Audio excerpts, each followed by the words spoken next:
Ladies and gentlemen, boys and girls of the YouTube world, CJ Rose's back in the building. Welcome back to the channel. If you hear anything in the background, that is my fan because it is hot today. We are in the 90s today in New York City.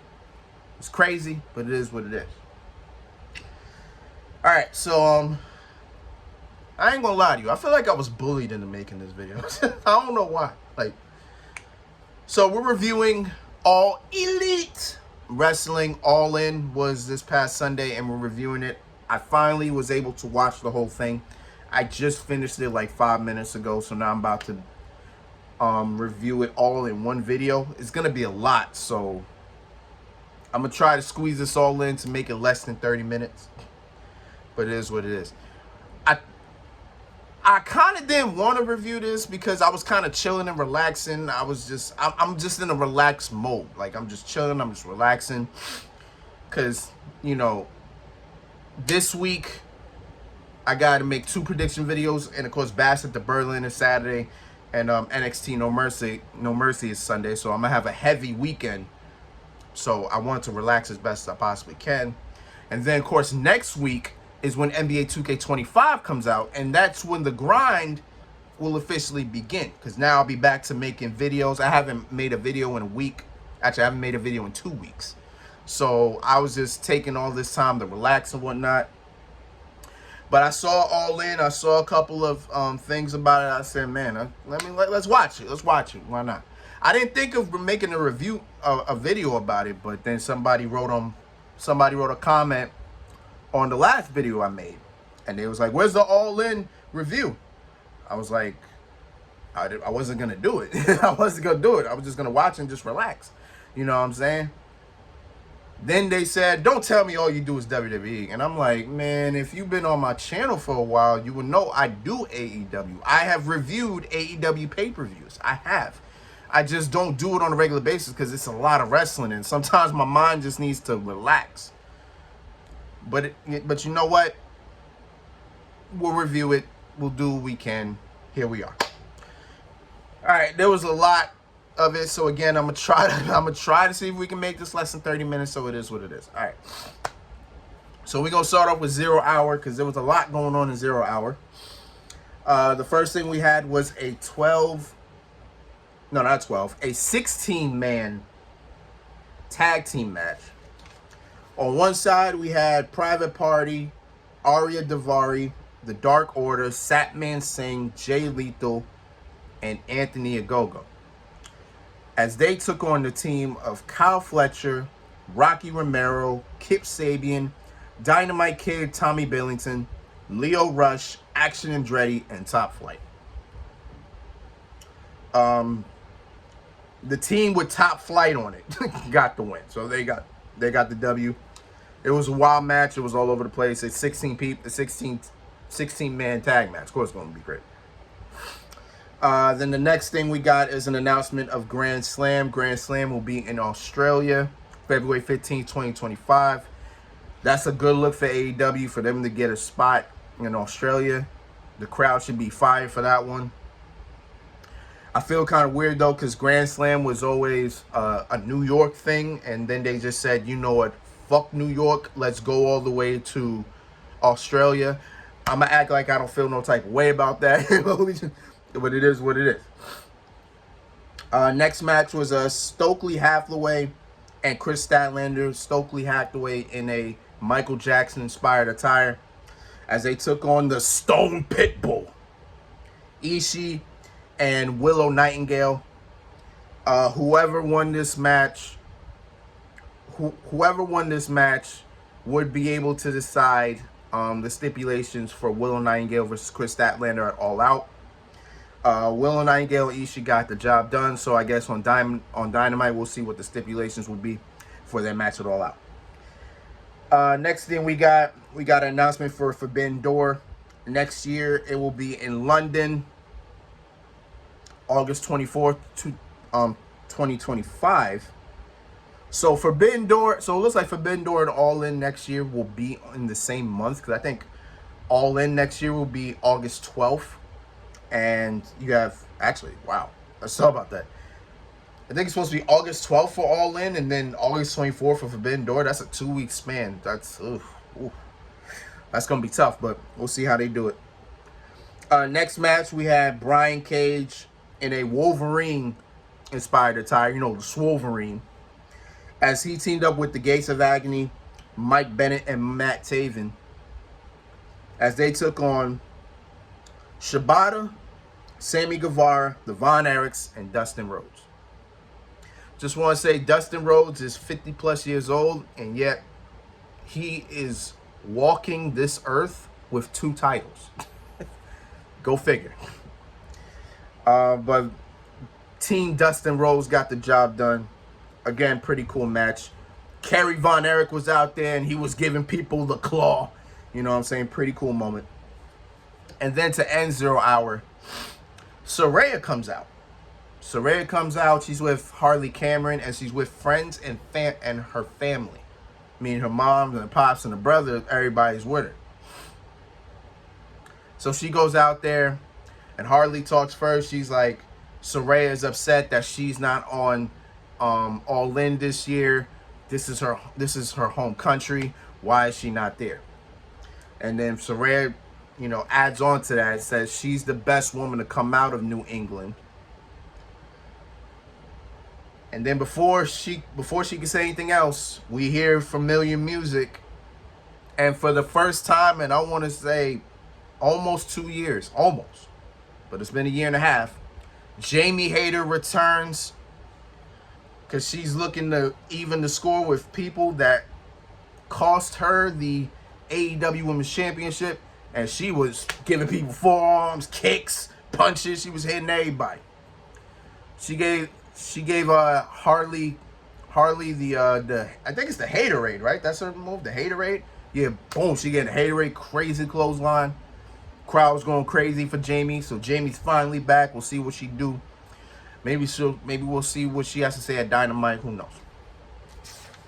All right, so we start off the show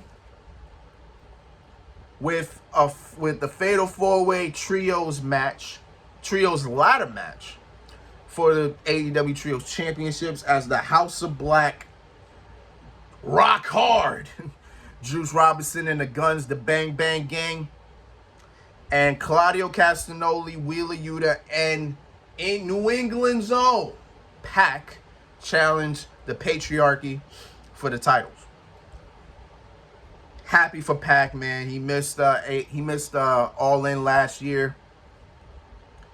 Now he was able to make it this year. Happy for him, man.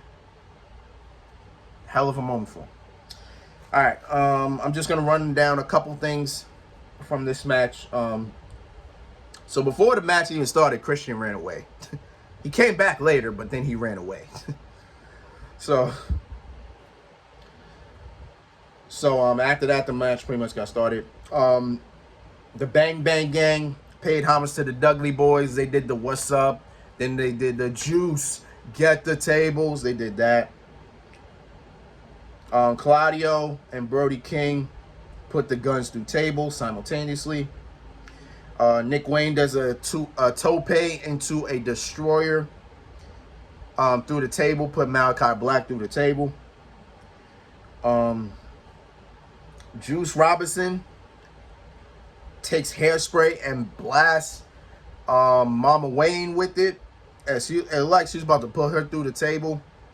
But then Killswitch gets in between and then slams Juice Robinson through the table. And then Christian Cage does the famous spear off the ladder through a table. I believe he did that to Juice Robinson as well. So the final part, Christian and Killswitch. Well, Killswitch is helping Christian up the ladder. Pac is on the other side. He kicks Christian off. Killswitch falls with him. And then Pac gets one title, and that ends the match. And we got new trios champions. And Claudio Castagnoli, Wheeler Yuta, and Pac. Pac comes home and wins a title. He is now a 2-time trios champion. You love to see it. Great way to start off the night. Crazy match. All that. Next match, we got the AEW Women's title on the line. Mariah May will challenge Timeless Toni Storm. And this just felt like an emotional match for Tony. You know, she believed in Mariah. She helped Mariah. And then Mariah turned her back on her, bloodied her up with her own shoe. So now here's Mariah. So now here's Tony facing Mariah. Couple things I took from this. One part, Mariah had this crazy four piece. Now, usually when I say, you know, 4 pieces, like 3 pieces, 4 pieces, 5 pieces, every time I say that, I usually refer to hits. Like, you know, like how Batman be giving people 4 pieces with the right hands, you know what I'm saying? In this case, I'm not talking about right hands, left hands, nothing, right? So this is the 4 piece.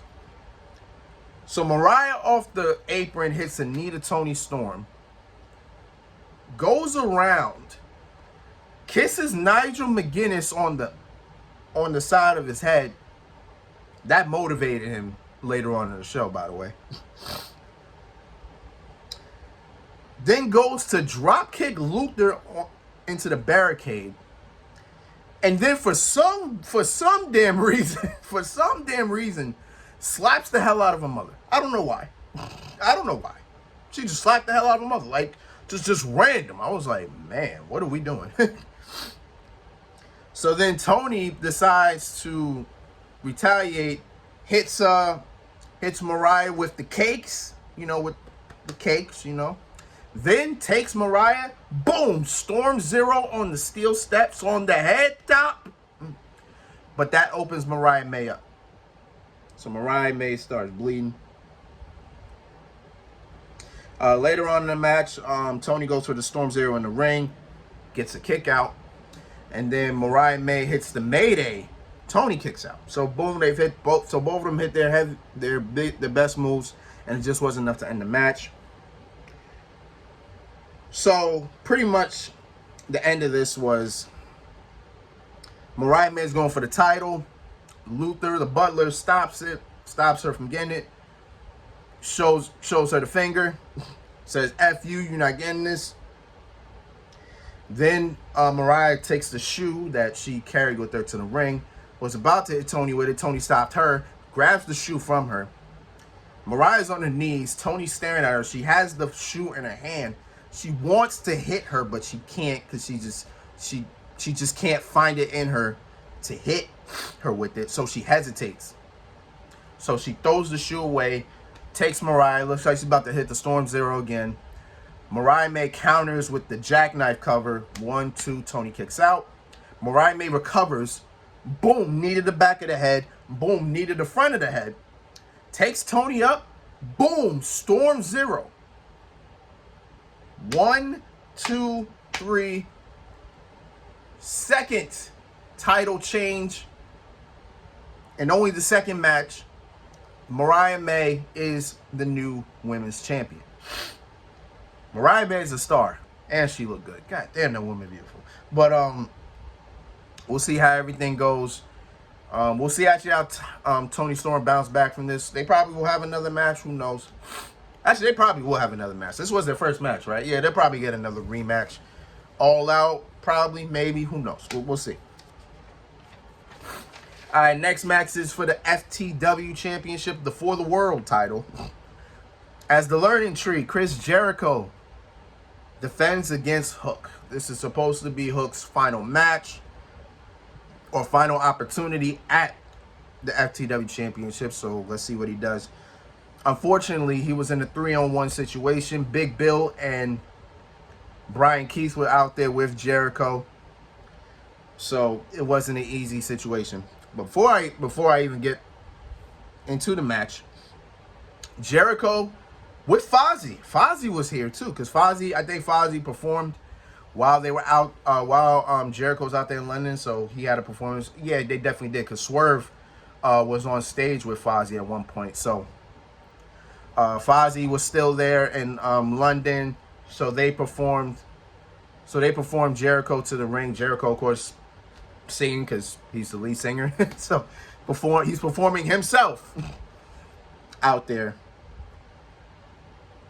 So we saw kendo sticks, a pool stick, cricket balls, cricket bat, a table, barbed wire board, in a trash can.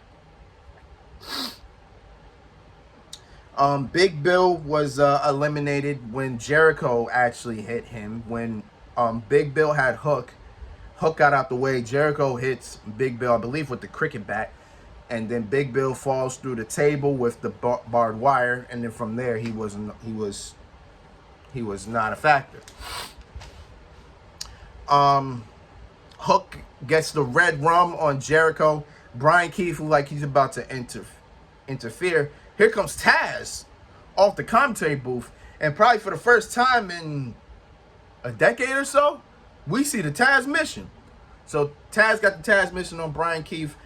Red rum. Hook got the red rum on Jericho. Jericho taps out. Hook is once again the FTW champion. I'm going to be honest with you. I don't know when the time's going to come where Hook does something else besides with the FTW championship. I mean, he had a match with Samoa Joe when Joe was AEW World Champion, but with all the titles in AEW, I feel like he should go for something more. International Championship, TNT title. Hell, if you want a shot at the AEW title again, build your way up, but we'll see. Next matchup was the tag titles, the triple threat tag team match, as the EVPs, the Young Bucks, defend against FTR and the Acclaimed. I was kind of in and out of this match, so this is the time where I was cooking and I was hungry. I was like, it's time to cook. It's time to get in the kitchen, start whipping the pot. You know what I'm saying? So that's what I was doing. So I was in and out of this match. I saw things here and there, but, it is what it is. I was able to see FTR with their Heart Foundation inspired gear and the Young Bucks with their Beatles inspired gear. I was only able to see the end where I think Nick Jackson hit Cash. Was it Cash or I don't even know who was in the ring, but I'll say Cash. I think it was Cash. So I think Nick Jackson hit Cash in the head. Matt went for the roll-up. 1-2. Cash able kicked out. And then quickly, the Young Bucks went for the EVP trigger. And that got the W. The Young Bucks retained.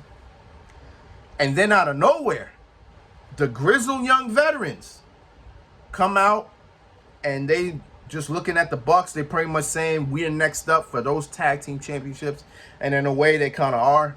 Because the Young Bucks just beat the top two contending teams. So you need a new team, and boom, they pretty much found them in the Grizzled Young Veterans. But before they left, they sent a message to Cash Wheeler. So probably before GYD gets a shot at the tag titles, they probably have to go through FTR. Good enough for me. That should be a pretty good match. But yeah, the Bucks retain. Next match was the Casino Gauntlet. When I hear Gauntlet, I'm thinking it's, first two men out start, and then it will continue when somebody gets the pin. Instead, actually, they call it the Casino Gauntlet Battle Royal, didn't they? Because if they called it that, then it makes a lot of sense. But they said 21 people. I thought they said 21 people. I think I only got, 1, 2, 3, 4, 5, 6, 7, 8, 9. I only got 11 people. I could have swore it said 21 people. I read somewhere it said 21 people. I don't know. But the first people to kick off were Orange Cassidy and Kazuchika Okada. They were getting in. The person that came out number 3, and this is why I said that kiss from Mariah May motivated him. Because here comes Nigel McGuinness. For the first time in a decade or so, Nigel McGuinness is in the ring. And boy, let me tell you, that boy looks spotless. Yeah, my man was looking, first of all, he is in tremendous shape. Nigel McGuinness looked in tremendous shape. That's number 1. Number 2, he was moving like he hasn't wrestled, he's moving like he just wrestled last night, bro. That's how good he was looking. It's crazy. He was spotless. He was looking good. I was like, damn, Nigel? Which tells me that Nigel McGuinness versus Bryan Danielson is very much a possibility. And it's very much going to happen. Probably before the year ends. Probably before the year ends. And I'm here for it. And it's funny because Nigel also said if Bryan Danielson wins the AEW World Championship, he definitely want to be first in line. Well, we'll get to that. All right, next person up was Kyle O'Reilly. Then comes Zack Sabre Jr., hometown boy. Roderick Strong was next. Mark Briscoe came out. Hangman Adam Page, who just looks bitter every time I see him. Jeff Jarrett, who got a rousing ovation from the crowd. You would think he's from England. Nope, he's from Tennessee. Making his debut. And actually stayed with the name that he had in WWE. Ricochet made his AEW debut. He signed to AEW, I believe he signed to AEW last week. So that news broke out. So once that news came out, he's like, oh yeah, he's going to be an All In. And boom, here he is, All In. I'm sad he's not going to be in WWE, but hell, I still get to watch him, so that's always the best thing about it. Next up was Christian Cage. Christian Cage, who just wrestled in the first match, is in the Casino Gauntlet. I was like, okay. And the final man to come out was Luchasaurus. Not Killswitch. His name was Luchasaurus. And now it just seemed like, oh, well, Luchasaurus broke out from the patriarchy. And as Luchasaurus, like he's about to chokeslam Christian Cage, he moves him out the way and chokeslams Kyle O'Reilly. Moves Christian Cage to the pin. 1, 2, 3. He lost the Trios Championships in the first match of the night. But he left Wembley Stadium with a guaranteed title shot. Christian Cage won the Casino Gauntlet. When will he cash in? When will this happen? I don't know. Only time will tell. But Christian is now one of the most dangerous men in AEW. Next matchup was the AEW All-American title on the line as MJF faced Will Ospreay 2. Assassin's Creed inspired entrance from Will Ospreay, which I was also told that Assassin's Creed Shadows comes out in November. I might get that, depending on how things are, because again, 2K25 comes out next week. Dragon Ball Z Sparking Zero comes out next month. I'm sorry, October. We're not even in September yet. October. And then Assassin's Creed Shadows comes out in November. Possibly. We'll see. We'll see what happens. We'll see. Then MJF comes out in the all-American joint. He was a patriot from in and out. Crazy. My thing with this match was these guys wrestled damn near an hour. Like literally 59 minutes they wrestled. How could they top that? And that's my thing with rematches sometimes. It's like, how can you top something that was deemed the best match in AEW Dynamite history, right? Don't get me wrong, this match was great. This match was great. This match was great. It was just that, I don't know. I don't think anybody would compare. I'm just saying, it's just one of those things, right? A couple things I took from this was, Will Ospreay was on the apron, right? He was gonna hit the hidden blade on MJF to the outside. MJF ducked. Will Ospreay hit the hidden blade on the cameraman. That joint, I was like, damn, boy got rocked. That boy, the cameraman got rocked, boy. But yeah, that moment was crazy to me. So one thing about this match was MJF kept mocking Ospreay that he would not hit the Tiger Driver. Because, when last time Ospreay hit the Tiger Driver, he hit on Danielson, and Danielson pretty much almost hasn't been the same since. Danielson went on Dynamite this last Wednesday. He said, do it. Hit the move. So MJF said, if you're not going to do it, I'll do it. So he sets up for the Tiger Driver. Will Ospreay countered. He looked like he was going to go for the Tiger Driver, but he was hesitant. He hesitated. As he was hesitating, MJF countered, boom, low blow. And then instead of the diamond ring, MJF got brass knuckles. Well, he got knuckles. I guess he got something knuckles. I guess we'll call it brass knuckles, right? Then from out of nowhere, a guy in a mask was on the apron, and he's stopping MJF. MJF pulled him away. The dude in the mask pushed him off, or hit him. He actually hit him. And MJF looking at him, goes like, "What the hell?" Removes his mask. Daniel Garcia is in Wembley. And then MJF just looks surprised. He's like, "What the hell you doing here, you piece of shit?" All that. So then, Will Ospreay, once MJF turned around, boom, hitting Blade. Then he gathered the courage and the muster. Finally hit it, boom, Tiger Driver. 1, 2, 3. Will Ospreay is now 2-0 at All In. And he is once again the international champion. He looked at the All-American title. He's like, "Nah, I don't want that." Christopher Daniels brings the black bag, takes the international title out. And Will Ospreay like, "There it is." And then, boom. Will Ospreay gets the W. Great match. Great match. Actually, you know what? We're not even going to get into that. Next up was the TBS title. As the CEO, Mercedes Moné, took on Dr. Britt Baker, DMD. Another match I kind of was in and out of. So there was 2 matches here that I was kind of in and out of. And this is technically with the 0 hour, this is a 6-hour show. So what'd you expect? What'd you expect from me, man? I was in and out at times. This was one of the matches I was in and out of. I know both of them did like tributes to Eddie Guerrero. Mercedes was doing the triple vertical suplexes. Britt Baker, Camilla was did I say his name right? Camilla? I probably said it wrong. But she was gonna get on the apron. She was gonna hit Britt with the strong title, the other title that Mercedes got.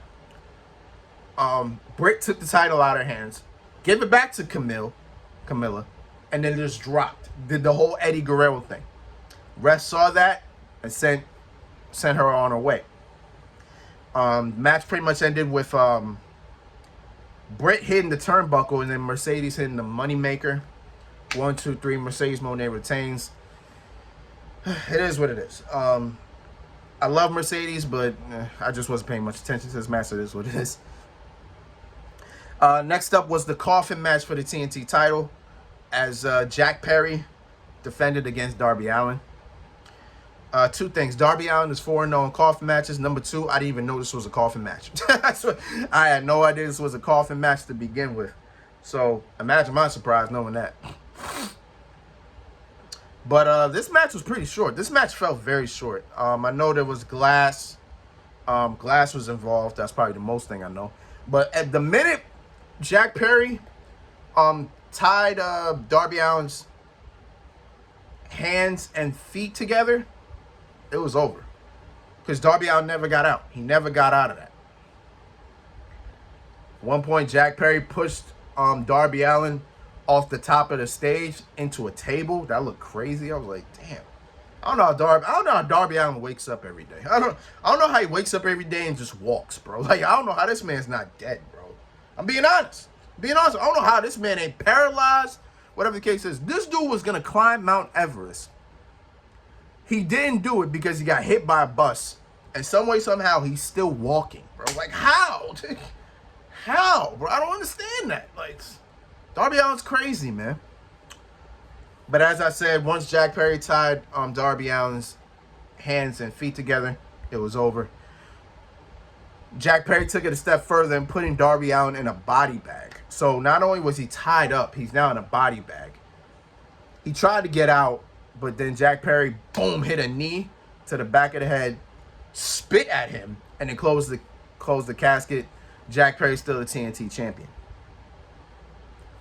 If you think that was enough, and here comes the Bucks with a propane tank. Open the casket. They put gasoline on Darby Allin's body bag. Close the casket. Put gasoline on the casket. Jack Perry got the lighter ready. Then the lights go out. I couldn't tell what that music was, but I already knew who was coming out. Sting makes his return. The last time we saw Sting was the retirement match. We haven't seen Sting since, but he said he's going to watch over AEW in case things go bad, in case things get crazy. Well, we're pretty much at that point. Sting with his trademark baseball bat and bomber jacket. Bomber jacket Sting was in the house. You know what I'm saying? Swings the bat, hits Jack Perry, hits the Bucks. Jack Perry hit a steel chair on Sting. Sting turned around. He said, "Really, my guy?" And then Jack Perry said, "Oh, I'm out." You know what I'm saying? Double Scorpion death drops for the Bucks. Meanwhile, he's doing all this, and sadly enough, the first thing he could have did was open the casket so Darby Allin could breathe. But apparently he said, "Let me beat their ass first, then I'm going to get to you." But he opens the casket. Darby Allin's damn near out the body bag, so luckily he was able to get out. He got some type of air. I don't know how much air he got, but Sting returns, saves Darby Allin, but unfortunately Jack Perry still retains.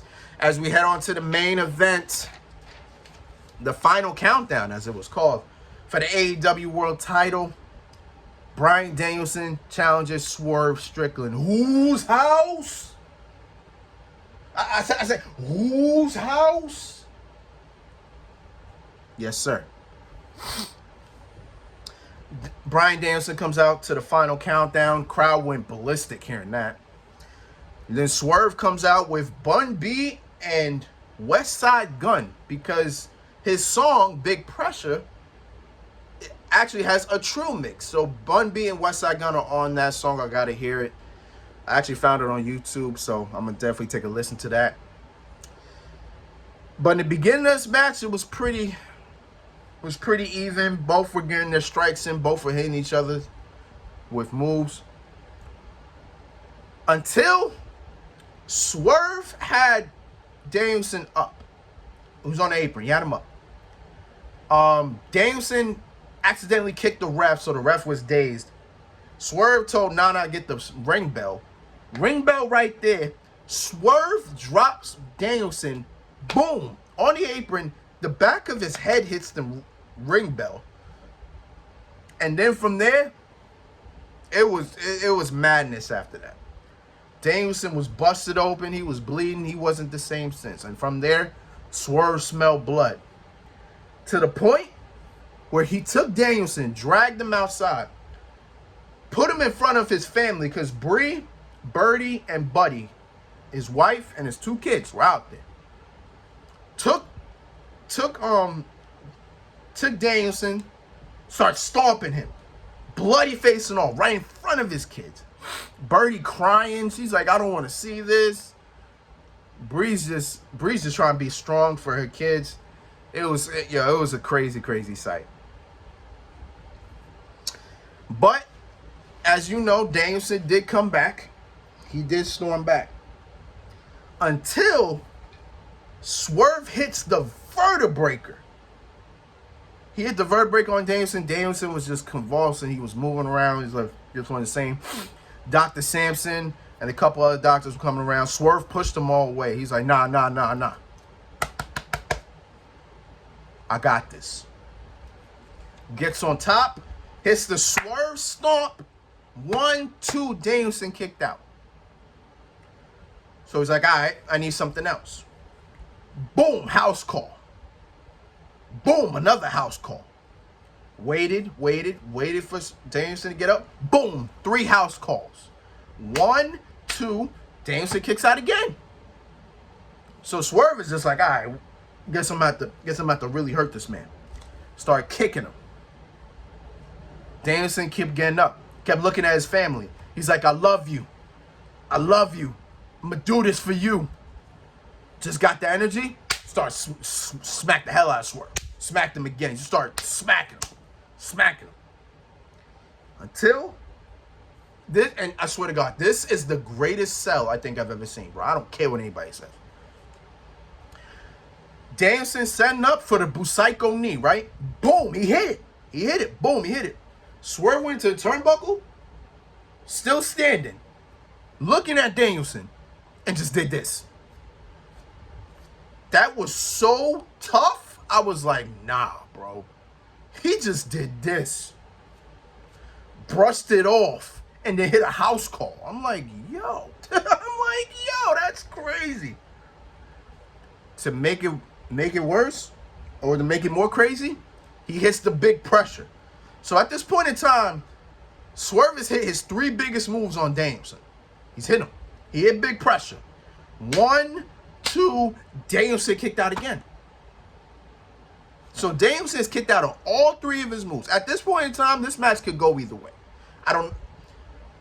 But I was leaning more towards Danielson, because I'm just sitting there like, yo, he's kicked out all of this. To make matters worse for Mr. Swerve, here comes Hangman Adam Page. Yo, Page cannot leave Swerve alone, bro. I think he wants that man in the grave. Like, yeah.